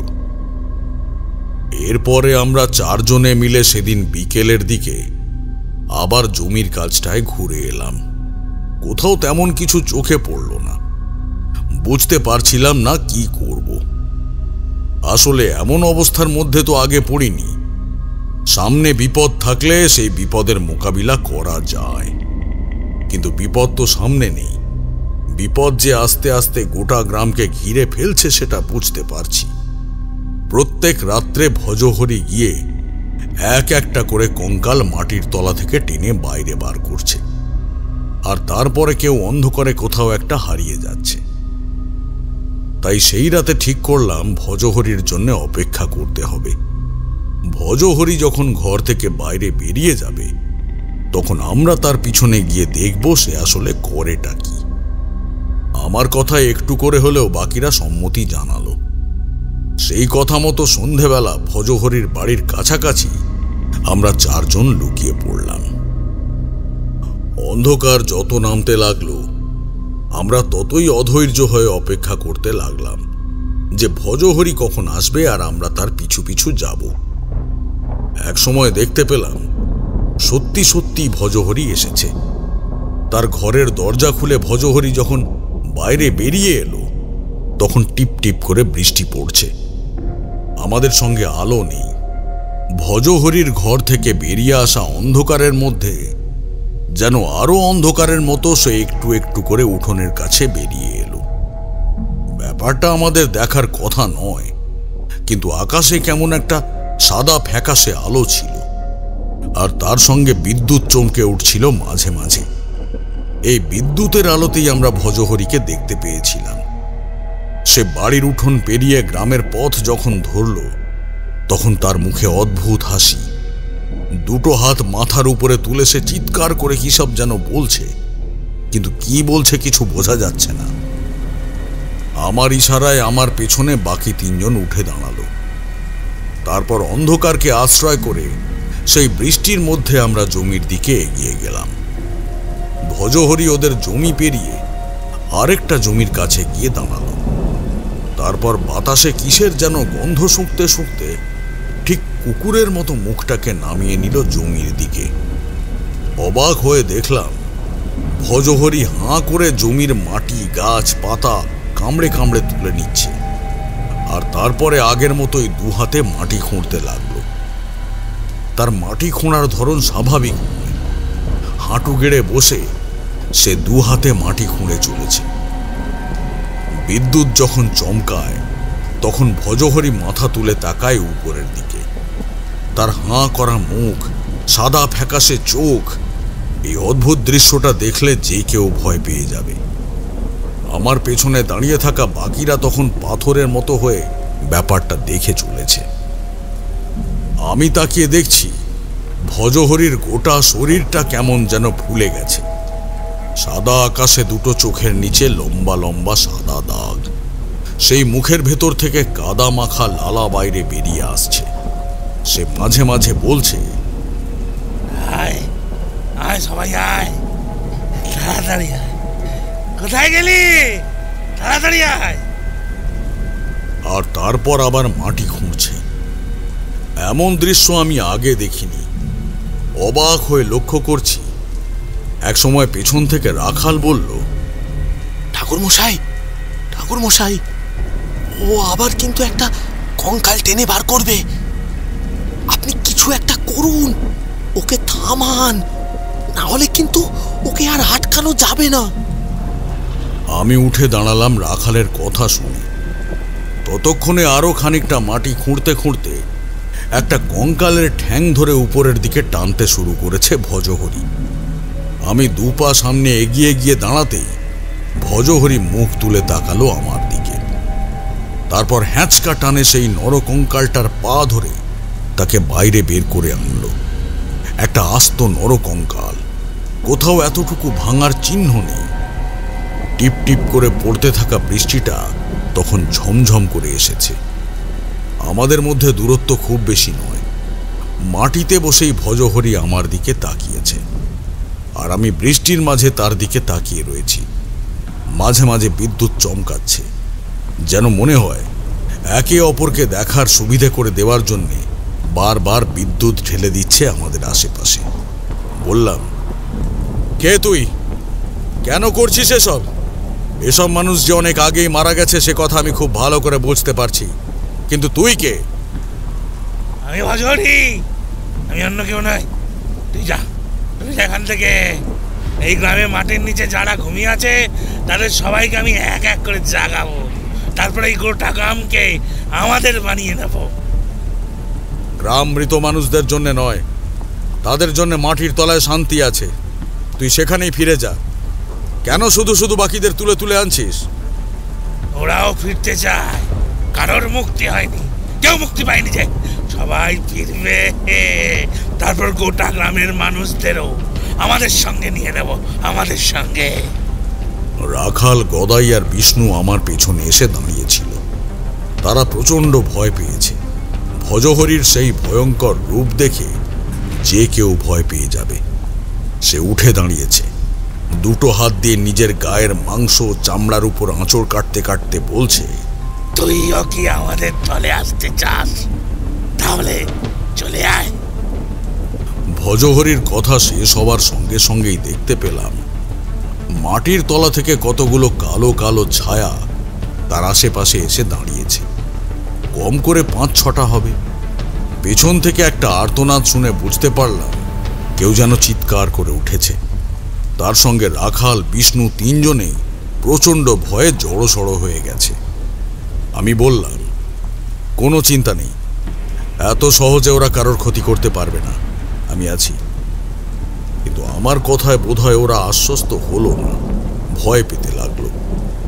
এতক্ষণে কালো কালো ছায়াগুলো ভজহরির আশেপাশে জড়ো হয়ে দাঁড়িয়ে এবার একটা করে আমার দিকে এগোতে শুরু করেছে। প্রচণ্ড বৃষ্টির সঙ্গে বাজ পড়ার শব্দ, সব মিলিয়ে সে এক ভয়াবহ পরিবেশ। আমি একটা ব্যাপার বুঝতে পারছিলাম, এইখানে ওদের ক্ষমতা কিন্তু অনেক বেশি। ওরা হয়তো আমার কোনো ক্ষতি করতে পারবে না, কিন্তু বাকিদের ক্ষতি করার চেষ্টা করতেই পারে। তাছাড়া ওদের আটকানোর একটাই মাত্র পথ আছে, ওদের ধ্বংস করা। আর সেটাই বা কি করে করব? ভজহরি ঠিক হামাগুড়ি দেওয়ার মতো ভঙ্গিতে আমার দিকে এগোতে লাগলো, আর তার সঙ্গে সেই কালো ছায়াগুলো। আর তারপরে সেই কালো ছায়াগুলো যেন একসাথে মিলতে মিলতে একটা অদ্ভুত ভয়ঙ্কর রূপ ধারণ করল। ভজহরি ঠিক পেছনে, যেন মনে হলো ওটা ভজহরির হাতের পুতুল। কতদিন পর আবার ফিরে এসেছি, এত সহজে ছেড়ে দেব? ভজহরির কথা শেষ হবার সঙ্গে সঙ্গে সেই কালো ছায়াটা ছুটে এলো আমাদের দিকে। মনে হলো যেন বাতাসে একটা বড় কালো রঙের পাখি উড়ে এসেছে আমাদের দিকে। আমি নিজের ডান হাতটা তুললাম, কিন্তু কিছু করে ওঠার আগেই সেই পাখিটা যেন বাতাসে মিলিয়ে গেল। ব্যাপারটা যে কি হলো, অবাক হয়ে গেলাম। আর তারপরে বুঝতে পারলাম ব্যাপারটা কি হয়েছে। আমার পেছন থেকে রাখাল, গদাই আর বিষ্ণু আর্তনাদ করে ছিটকে গেল জমির দিকে। অর্থাৎ সে আমায় নয়, ওদেরকে আঘাত করতে চেয়েছে, আর ঠিক সেই কারণেই এই অবস্থা হয়েছে ওদের। আমি ভাবলাম, এখান থেকে আমি কি করব? তারানাথ চুপ করতেই আমি আর কিশোরী প্রায় একসাথেই বলে উঠলাম, তারপর কি হলো? তারানাথ আমাদের দিকে তাকিয়ে রইল কিছুক্ষণ, তারপর খোলা জানালার পাল্লাটার দিকে চেয়ে থেকে বলল, একটা মস্ত বড় ভুল আমি করে ফেলেছিলাম। ভালো করে কোনো কিছু না বুঝে শুনে রাতের বেলা কিন্তু সেখানে চলে যাওয়াটা আমার মোটেও উচিত হয়নি। সেই গোটা স্থানটা ছিল অশুভ শক্তির। সেখানে আমার ক্ষমতা থাকলেও সেই ক্ষমতা ছিল অনেক কম। একমাত্র নিজেকে রক্ষা করা ছাড়া আমি সেখানে আর কোনো কিছুই করতে পারছিলাম না। মাটিতে পড়ে যন্ত্রণায় রাখাল, গদাই আর বিষ্ণু কাতরাচ্ছিল। সেই কালো কালো ছায়াগুলো যেন ছুরির ফলার মতো তাদের আঘাত করছিল একের পর এক। ভজহরি মাটির উপর বসে 2 হাতে মাটি খুঁড়ছে, আর আমার দিকে তাকিয়ে হাসছে। আমি আর দেরি না করে কাল ভৈরবকে স্মরণ করতে শুরু করলাম। চরম বিপদের মুহূর্তে কাল ভৈরব এর আগেও আমাকে রক্ষা করেছে, আবার তাকে স্মরণ করলাম। এদিকে ভজহরি মাটি খুঁড়ছে দুহাত দিয়ে, আর তার সাথে তীব্রভাবে হাসতে হাসতে বলছে,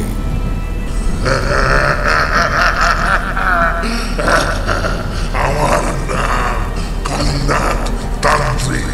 এই গ্রামে মহামারী জ্বালা করেছিলাম, তাই আমার সাধনা পূর্ণ হয়নি। যারা যারা আমার সঙ্গে মরেছে সবাইকে আমি জাগাবো, তারপর গোটা গ্রামকে আমার হাতের মুঠোয় করে সবাইকে নিজের কাছে রাখবো। চমকে উঠলাম। বুঝতে পারলাম একমাত্র কোনো তান্ত্রিকের পক্ষেই এমন কাজ করা সম্ভব। তাই দেরি না করে কাল ভৈরবকে স্মরণ করে চলেছি। ভজহরি দু হাতে আরেকটা কঙ্কাল মাটির তলা থেকে টেনে তুলল। উপরে তাকিয়ে দেখলাম সেটা একটা নারী মূর্তি। কঙ্কালটা বাইরে আসতেই কোনো একটা অদ্ভুত নারী মূর্তিকে যেন দেখতে পেলাম। তার গোটা শরীর নিরাভরণ, জলকাদা মাখা রয়েছে। সে অদ্ভুত ভঙ্গিতে হাঁটতে হাঁটতে আমার দিকে এগিয়ে আসছে।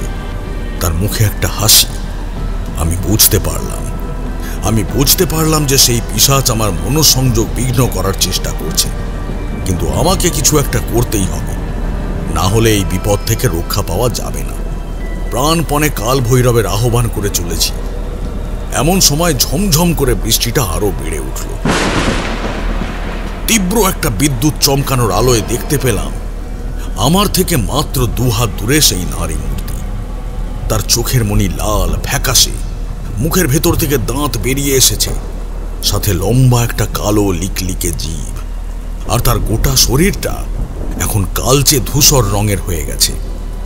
সে একটা হাত বাড়িয়ে দিল আমার দিকে, আর ঠিক তখনই পেছন থেকে 3 জন একসঙ্গে চিৎকার করে উঠল, ঠাকুর মশাই, ঠাকুর মশাই, বাঁচান, আমাদের বাঁচান, আমরা মরতে চাই না, ঠাকুর মশাই বাঁচান।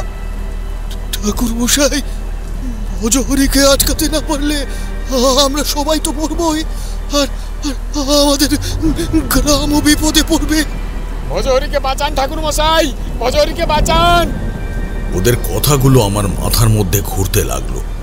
প্রবল বৃষ্টিতে ভিজছি, ঠান্ডা হাওয়ায় গোটা শরীর যেন অবশ হয়ে আসতে শুরু করেছে, কিন্তু মনে মনে আমি কাল ভৈরবকে ডেকে চলেছি।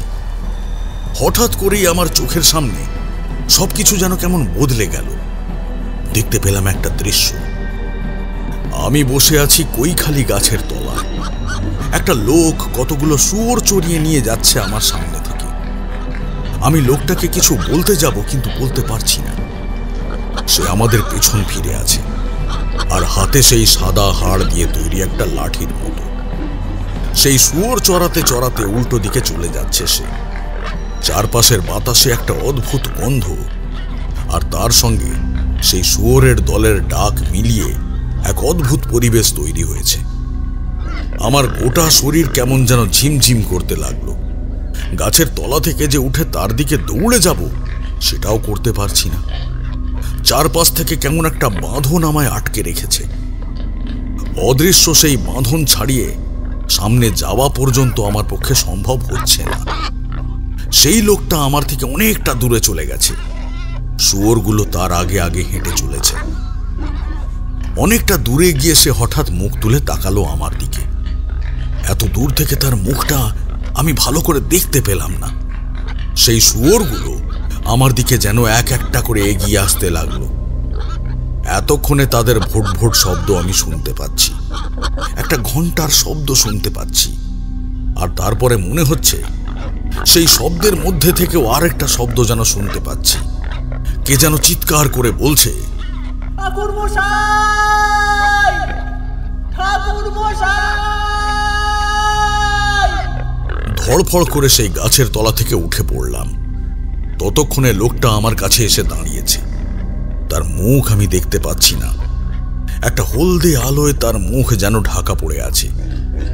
শুয়োরগুলোকে দেখতে পাচ্ছি সেই লোকটাকে ঘিরে তারা চক্রাকারে ঘুরে চলেছে, আর একটা অদ্ভুত গন্ধ ছড়িয়ে পড়ছে চারপাশের বাতাসে। হঠাৎ করেই চোখ খুললাম, দেখি চারপাশে অন্ধকার, কালো কালো কতগুলো ছায়া আমার একদম আশেপাশে এসে পড়েছে। আমি জল কাদায় আলের উপরে উল্টে পড়ে রয়েছি। আমার চোখের উপরে বৃষ্টির ফোঁটা এসে পড়ছে। গোটা শরীর যেন ভীষণ ক্লান্ত। ভজহরির হাসির শব্দ শুনতে পাচ্ছি। সে হাসতে হাসতে বিড়বিড় করে কি যেন বলে চলেছে। এতক্ষণ পরে বুঝতে পারলাম ভজহরি বিড়বিড় করে যে কথাগুলো বলছিল সেগুলো অন্য কিছু নয়, সেগুলো মন্ত্র। তন্ত্র মন্ত্রে এমন অনেক উচ্চারণ থাকে যেগুলো সহজে বোঝা যায় না। তেমনই কোনো মন্ত্র বারবার উচ্চারণ করে চলেছিল ভজহরি। এমনকি তার বাড়ি থেকে আসার পথেও সে তেমনই মন্ত্র উচ্চারণ করছিল। তবে আমরা এটাকে বিড়বিড় করে কোনো কিছু বলা বলে ভেবেছি। এখন সেই মন্ত্র যেন জোরে জোরে উচ্চারিত হতে লাগলো, আর সেই কালো কালো ছায়াগুলোর সংখ্যা যেন ক্রমশ বাড়তে লাগলো। একটু দূর থেকেই রাখাল, গদাই আর বিষ্ণুর গলা শোনা যাচ্ছে মাঝে মাঝে, কিন্তু ওরাও যে প্রবল যন্ত্রণার মধ্যে রয়েছে সেটা বুঝতে আমার অসুবিধে হলো না। আমি মনে মনে একবার কাল ভৈরবের নাম উচ্চারণ করে চোখ বুঝতেই সঙ্গে সঙ্গে মনে হলো সেই গন্ধটা এবার সত্যি সত্যি আমি পাচ্ছি, আর তার সঙ্গে সেই শুয়োরের গুঁদ গুঁদ আওয়াজ। সঙ্গে সঙ্গে চোখ খুললাম। ভজহরির মন্ত্র উচ্চারণের শব্দ থেমে গেছে। সে একবার এদিক ওদিক তাকালো বলে মনে হলো। তারপর কৌতূহলী হয়ে বলল, কি হলো? কি হলো? আমার বাঁধনকে কাটিয়ে দিল। কার এত ক্ষমতা যে আমার বাঁধন কাটিয়ে দেয়? তোরা এখন হা করে দাঁড়িয়ে আছিস কেন? তাড়াতাড়ি যা, তাড়াতাড়ি যা। ভজহরির গলা শুনে সেই কালো ছায়াগুলো মুহূর্তের মধ্যে আমার সামনে থেকে উধাও হয়ে গেল। আর তারপরে বুঝতে পারলাম যে ভজহরির ঠিক পেছনের দিক থেকে জমির আল বরাবর আমার দিকে এগিয়ে আসছে সেই শুয়োরগুলো। আর সেই শুয়োরের পেছনে যে কে আছে তার আলাদা করে বলে দিতে হয় না। এরপরে আর বেশিক্ষণ কোনো কিছু মনে নেই, শুধু মনে আছে ভজহরি চিৎকার করে বলছে, আবার আমি হেরে গেলাম, আবার হেরে গেলাম, কিছুতেই না, আমি হারবো না। তারপরেই ভজহরির প্রচন্ড একটা চিৎকারের শব্দ শুনতে পেয়েছিলাম। সেই শুয়োরের দল আমার একদম কাছে এসে পড়েছিল, আমার চারপাশে ঘুরে বেড়াচ্ছিল। কিছুক্ষণ মনে হলো ওগুলো যেন আমার মুখের একদম কাছে এসে বসেছে, যেন আমায় খুব ভালোভাবে দেখছে। তারপরে আস্তে আস্তে উঠে পড়ল সে। আমি যে কি করব কিছুই বুঝতে পারছিলাম না। চোখ খুলে তাকাতেও পারছি না। কোনো রকমে চোখের দুটো পাতাকে জুড়ে যাওয়া থেকে আটকে রাখার চেষ্টা করছি আমি। আমার মুখের ওপর একটা মুখ এগিয়ে এলো, যেন দৈব বাণীর মতো অনেক দূর থেকে ভেসে আসা। চাপা গলায় শুনতে পেলাম কে যেন বলল, ঘুমিয়ে পড়, বিপদ কেটে গেছে, আর কোনো চিন্তা নেই, ঘুমিয়ে পড়।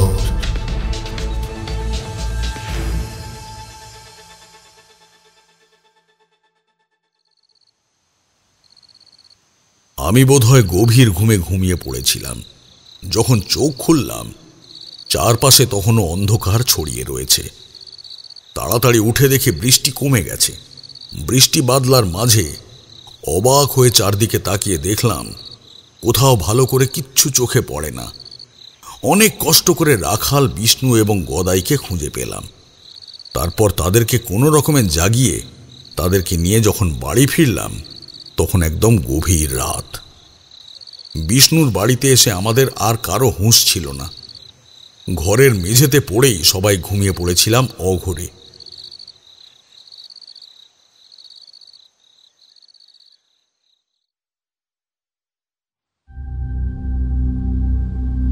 পরের দিন সকালে রোদের আলো জানলা দিয়ে ঘরে এসে ঢুকতেই আমাদের ঘুম ভাঙল। তারানাথ চুপ করতেই আমরা বুঝতে পারলাম গল্প শেষ হয়ে গেছে, কিন্তু তবুও যেন কিছু একটা বাকি ছিল বলে মনে হলো। তাই আমরা উঠছিলাম না। তাছাড়া বাইরে বৃষ্টি পড়ছে, এখন উঠেই বা কি করব? কিছুক্ষণ চুপ করে থেকে তারানাথ বলল, সকালে যখন ঘুম ভাঙল তখন উঠে দেখি গোটা শরীর আবার আগের মতোই সুস্থ লাগছে। রাখাল, গদাই আর বিষ্ণু একটু পরে উঠে পড়ল। ওদের গোটা শরীরে রাতের বেলা প্রচণ্ড আঘাত পড়েছিল, কিন্তু এখন শরীরে আঘাতের চিহ্ন মাত্র নেই। রাখাল বলল, কি হলো? কাল রাতে ঠাকুরমশাই আপনি কিছু ম্যাজিক করলেন নাকি? আপনি নিশ্চয়ই কিছু জানেন, না হলে কাল রাতে অমন অবস্থার মধ্যে দেখে আমরা বেঁচে ফিরলাম কি করে? যেভাবে পড়েছিলাম, ওরা যে আমাদের মাটির তলায় পুঁতে রাখার চেষ্টা করছিল তা তো বুঝতেই পারছিলাম। বলো কি, এমন হয়েছে নাকি? আমি তো এত কিছু বুঝতেই পারিনি। আমি তো ছিলাম সামনের দিকে। আর বলছি কি ঠাকুরমশাই, আপনি তো ছিলেন সামনে, আমরা ভয়ে ভয়ে পেছনে সরে এলাম। হঠাৎ মনে হলো কে যেন ঘাড়ের কাছে এসে ধাক্কা দিল, আমরা ছিটকে গিয়ে পড়লাম। কি সেটা মনে নেই। একটা শক্ত হাত আমার মাথাটা ধরে জল কাদার মধ্যে আমার মাথাটা মাটির তলায় ঢোকানোর চেষ্টা করছিল। আমি অনেক চেষ্টা করে তাকে আটকে রাখলাম, কিন্তু বুঝতে পারছিলাম শুধু মাথা নয়, ধীরে ধীরে গোটা শরীরটা আস্তে আস্তে মাটির ভেতরে ঢুকে যাচ্ছে। জল কাদার মধ্যে শরীরটা ঢুকে যায় ঠিক আছে, কিন্তু মাটির মধ্যে যেভাবে ঢুকে যাচ্ছে জল কাদা মনে হচ্ছে না। প্রথমে পায়ের হাঁটু পর্যন্ত ডুবে গেল, তারপর আস্তে আস্তে বাকিটাও ঢুকে যাচ্ছে। যেন মনে হলো কেউ মাটির তলা থেকে আমায় টেনে নিয়ে যাওয়ার চেষ্টা করছে। রাখাল ঠিকই বলেছে যে আমাকেও ধরেছিল, আমি পড়েছিলাম উল্টো হয়ে, উঠতে পারছি না। দুটো হাত কে যেন মাটির তলা থেকে শক্ত করে ধরেছে, ঠান্ডা লোহার মতো শক্ত। কঙ্কালের হাত ঠাকুরমশাই। আমি চিৎকার করছিলাম, কিন্তু বুঝতে পারলাম চিৎকার করে কিচ্ছু হবে না। কিন্তু কিন্তু আপনি যখন অমনভাবে চুপ করে দাঁড়িয়েছিলেন অনেকক্ষণ, কি হয়েছিল বলুন তো? আসলে ভজহরি যে কে সেটা বোঝার চেষ্টা করছিলাম। আচ্ছা, তোমরা একটা কথা তো এখন বুঝতে পেরেছো যে ভজহরি আগেই মারা গেছে। এবার আমাদের বলো তো, ভজহরি ঠিক কবে মারা যায়? আমার মনে হয় যে প্রথম যে রাতে ভজহরিকে আমরা জমিতে দেখেছিলাম সেই রাতে ভজহরি মারা যায়নি। সেই রাতে মারা গেলে ব্যাপারটা তো অন্যরকম হতো নাকি? ভজহরি মারা পড়েছে সেদিন, যেদিন রাতে তাকে রাখাল আর গদায় দেখেছিল যে জমি থেকে কঙ্কাল টেনে চলেছে, সেই রাতে। কারণ তার পর দিনই তো আপনাকে দেখে সে ঘরে দরজা খোলেনি। ঠিক বলেছ। আমায় দেখে ভজহরি যখন ঘরের দরজা খুলল না, তখনই আমি বুঝতে পেরেছিলাম কোনো একটা ব্যাপার আছে। আর তার দুটো চোখ দেখেই আমি বুঝেছিলাম যে সে জীবিত নয়। জীবিত থাকলে তার শরীরের ওপরেই কালীনাথ তান্ত্রিকের আত্মা ভর করত না। বোধহয় জমিতে গিয়ে কোনোভাবেই ওই অশুভ শক্তির সংস্পর্শে এসেছিল ভজহরি, আর তারপরেই তাকে মেরে তার শরীরটাকে দখল করে বসে ওই কালীনাথ তান্ত্রিক। আর সে একটু একটু করে সবাইকে জাগাতে চেয়েছিল। কিন্তু কালীনাথ তান্ত্রিক যদি মারা গিয়ে থাকে, তাহলে এতগুলো বছর পরে সে আবার ফিরে এলো কি করে? মহামারীর সময় যদি সে মারা যায়, তাহলে তো আজ থেকে 50-60 বছর আগেকার কথা। শরীরের মৃত্যু হলেও আত্মার মৃত্যু হয় না বিষ্ণু। বিশেষ করে তান্ত্রিক, কাপালিক, যারা অনেক সাধনা করে সিদ্ধি লাভ করে থাকে, তারা নিজেদের আত্মাকে বাঁচিয়ে রাখতে পারে। কালীনাথ তান্ত্রিক হয়তো কোনোভাবে নিজের আত্মাকে বাঁচিয়ে রেখেছিল, কিন্তু সে সুযোগ পাচ্ছিল না। সেই দিন কোনো তিথি অনুসারে হয়তো ভজহরিকে সে ধরতে পারে, আর ভজহরির মাধ্যমেই এই গোটা গ্রামের মানুষকে মেরে আবার এই গোটা গ্রামকে নিজের হস্তগত করতে চেয়েছিল। আমার মনে হয় এই গ্রামটা দ্বিতীয়বার বসতি হওয়ার আগে এইখানে আত্মার দল থাকত। ঠিক বলেছেন ঠাকুরমশাই, এমন কথা আমিও শুনেছিলাম। প্রথম যারা এখানে থাকতে এসেছিল তারা নাকি ভয় পেত। কোনো একজন গ্রামে তান্ত্রিক ডেকে এই গ্রামে তারপর ওই পুজো টুজো করিয়ে কি সব বন্ধন করেছিল, আর কোনোভাবে সেই বন্ধন কেটে যায়। ভজহরি ভুল করে কিংবা কারোর দ্বারা পরিচালিত হয়ে সেই বন্ধনটা কাটিয়ে দিয়েছিল সেদিন রাতে, আর তার ফলেই এমন কিছু হয়েছিল। কিন্তু ভজহরির দেহটা তো খুঁজে পাওয়া দরকার। চলো একবার দেখি। ওদের 3 জনকে নিয়ে সোজা গিয়ে পৌঁছালাম ভজহরির বাড়িতে। দেখি ভজহরির ঘরের দরজা ভেতর থেকে বন্ধ। অনেকবার অনেক ধাক্কাধাক্কি করে লাভ না হওয়ায় ওদেরকে বলতেই ওরা দরজা ভেঙে ফেলল। আর তারপরেই দেখি ঘরের বিছানার উপরে পড়ে রয়েছে ভজহরির মৃতদেহ। পচে গলে সে একাকার কাণ্ড, পোকা পিঁপড়ে ঘুরে বেড়াচ্ছে। কোনো রকমে সেই মৃতদেহ নিয়ে গিয়ে গ্রামের শ্মশানে অনেক কষ্টে পুড়িয়ে দেওয়া হয়েছিল। কাল ভৈরব সেদিন আমায় যদি না বাঁচাতেন, তাহলে হয়তো বিপদ থেকে আমি নিজেকে এবং বাকিদেরকে রক্ষা করতে পারতাম না। কালীনাথ তান্ত্রিকের ক্ষমতা ছিল অনেক বেশি, তাই সে চাইলে আমাদেরকে ওইখানেই মারতে পারত। ও আমাদের মারতে চায়নি, মাটির তলায় পুঁতে রাখতে চেয়েছিল। ঘটনাটা এখানেই শেষ হয়ে গেছিল। আরো দুদিন সেই গ্রামে থেকে তারপরে আমি বাড়ি ফিরে এসেছিলাম। কিন্তু তারপরে একটা ব্যাপার ঘটেছিল। এরপরেও বিষ্ণু একদিন আমার কাছে এসেছিল, তার ওই 2 মাস পরের কথা হয়তো। তা আমি সেদিন একটা লোকের সঙ্গে কথা বলছি, বিষ্ণুকে বসতে বলে সেই লোকটার সঙ্গে কথা শেষ করে তাকে ডাকলাম। বিষ্ণু বলল, ঠাকুর মশাই, আপনি চলে আসার পরে তো সবকিছু ঠিকই ছিল, কিন্তু গ্রামে আবার রাতের বেলায় মাঝে মাঝে কালো কালো ছায়াদেরকে দেখা যায়। হতে পারে সেটা অন্য কিছু, কিন্তু গ্রামে কয়েকজন দেখেছে। এখনো পর্যন্ত কারোর কোনো বিপদ সেভাবে হয়নি। যদি বিপদ হয় তাহলে আবার আপনার কাছে আমি আসব। দেখো বিষ্ণু, বিপদ আমাদের চারপাশে সব সময়তেই থাকে, কিন্তু প্রত্যেক বিপদে তো আমি তোমাদের সাহায্য করতে পারবো না। কিছু কিছু বিপদে তোমাদের নিজেদেরই সমাধান খুঁজে বের করতে হবে। রাতের অন্ধকারে গ্রামের পথে কালো ছায়া কিংবা অশুভ শক্তি সব সময়তেই থাকে, তবে শক্তি বৃদ্ধি না পেলে তারা মানুষের কোনো ক্ষতি করতে পারে না। অনেক ছায়া এমনিতেই কোনো ক্ষতি করে না, বুঝলে? যাকে তুমি ফিরে যাও, বড় কোনো বিপদ হলে আমার কাছে এসো, আমি অবশ্যই তখন যাব। তারপরে বিষ্ণু আর কখনোই আপনার কাছে আসেনি? না, বিপদ হয়তো তখনও কিছু হয়নি, কিন্তু এইবার মানে আজ সকালে যে এসেছিল সে তো আত্মীয়ের বাড়িতে আছে। কাল সকালে হয়তো সে আবার আসবে। কিন্তু তখন যে বিপদ থেকে আমি সাতঘড়া গ্রামকে রক্ষা করতে কাল ভৈরবের সাহায্য নিয়েছিলাম, এখন সেই বিপদ থেকে আমাকে কে রক্ষা করবে বলো তো? আমার তো সেই আগের ক্ষমতা আর নেই। কিশোরী বলে উঠল, ঠাকুরমশাই, আমার কিন্তু মনে হয় আপনার একবার যাওয়া প্রয়োজন। এত বছর পরেও বিষ্ণু আপনার ওপর ভরসা করে আপনার কাছে এসেছে। আপনার ক্ষমতা নেই, কি আছে সে কথা আপনি ভালো করেই জানেন, আমরা তা বলতে পারি না। ক্ষমতা যে সবসময় সত্যি সত্যি তন্ত্র মন্ত্রের মধ্যেই থাকতে হবে সে কথা আমি বিশ্বাস করি না। অনেক সময় আমাদের বিশ্বাসেও কিন্তু অনেক ক্ষমতা থাকে ঠাকুরমশাই, সে আপনাকে বিশ্বাস করে, আমরা আপনাকে বিশ্বাস করি। আপনি এমন অনেক কিছুই করতে পারেন যা অন্যরা পারে না। কিশোরীর মুখে কথাগুলো শুনে শুধু আমি নয়, তারানাথ পর্যন্ত অবাক হয়ে গেল। কিশোরী বলল, এই দেখো, বেশি কিছু বলে ফেললাম নাকি?